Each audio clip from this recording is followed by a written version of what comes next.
Hi everybody, thanks for joining me on the Chris Cooks content channel. My name's Chris and we're about to do a bit of cooking. In fact, today we are going to cook a dish that I guarantee is about to become one of your signature dishes. Today we're making brownies, but just to call them brownies is to sell them short. Today we are going to make Chris's bum kicking brownies. These are so good. They're so simple, as you'll see, but they are so good. You make these brownies, you take them into the office, you take them to a friend's house, you take them for a morning tea or something like that. Not only will you be invited around a second time, people are going to say, hey, you couldn't scare up another batch of those brownies, could you? They're fantastic, simple to boot, basic ingredients, but really, these ones go over the top. You don't believe me? You got to make them. You got to try them. Don't just watch the videos. You got to make this one. As soon as you taste it, you know what I'm talking about. Chris's bum kicking brownies. Let's do it.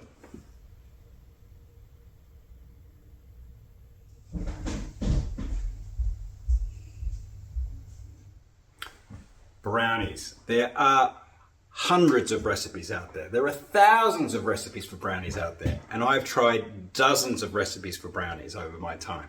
But I always come back to this particular recipe. Why? It's so simple and it uses the most basic ingredients you've probably already got in the cupboard right now. A lot of brownie recipes, you've got to use expensive chocolate, you've got to use this, you've got to use that. Not this one. I use cocoa, sugar, flour, butter, salt, vanilla, eggs. That's it. And the cheapest cocoa in the shop, the cheapest flour in the shop, the cheapest sugar in the shop, the cheapest butter in the shop. All of these base level ingredients, you put them together in this recipe and the sum becomes greater than the individual parts. Put these ones together and it is over the top. All right, time to start. We're not going to boil the kettle today and try and beat it, but we probably could. This is so simple, this recipe. You'll see as we go along. Ingredient number one, unsalted butter, 250 grams. This barely have to measure stuff for this recipe. So, 250 grams of unsalted butter, melted in the microwave. Be back in a sec. Okay, we're back. Here it is, nice and melted. If you're going to melt butter in the microwave, that took about 1 minute and 15 seconds, by the way.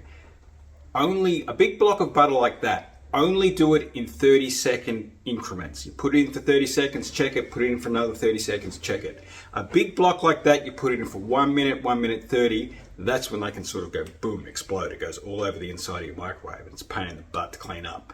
You can still use the butter, don't worry, it's just a pain in the butt to clean up. So, there's our melted butter. Number two, 2 cups plain white sugar. Like I said, the cheapest one in the shop. I'm just going to show you this one, because rather than put the camera down, I'm just going to show you. See how it goes, huh? You know how to mix sugar in, don't you? Sure.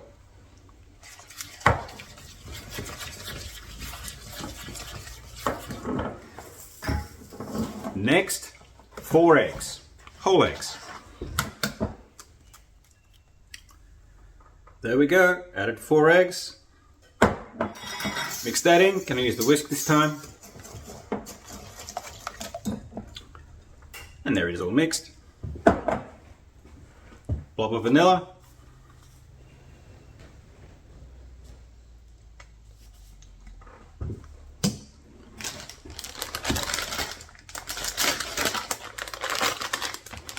One cup of cocoa, cheapest cocoa in the shop.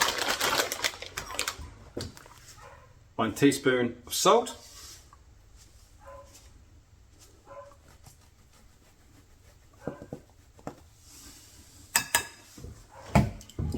Always add salt when you're making chocolate. It brings out the chocolate flavor more.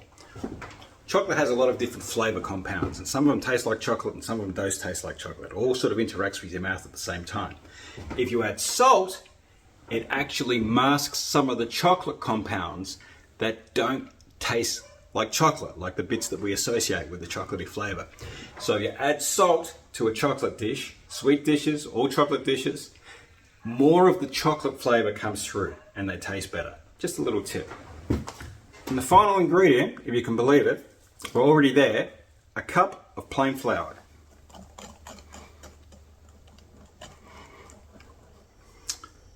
Here it is, all mixed in. I didn't mention a moment ago, you can use gluten-free flour for this recipe. Just swap out the 1 cup of plain flour for 1 cup of any commercially available gluten-free flour. You know that one in the orange packet? If you're gluten-free, you know what I'm talking about. Also, an office that I was working at, one of the guys at the office was allergic to wheat, so I've made this recipe with spelt flour. Again, 1-for-1 swap. Absolutely no trouble at all. Recipe worked perfectly. Actually, that one was pretty tasty. You might want to try that as a variation. Now into the tin.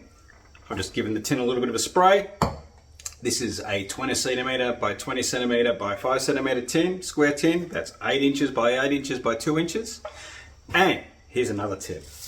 I'm going to line this tin with the paper that was wrapped around the butter. That's a trick that your grandmother used to know. Really, my grandmother used to know. That's how old a trick it is. Look how old I am.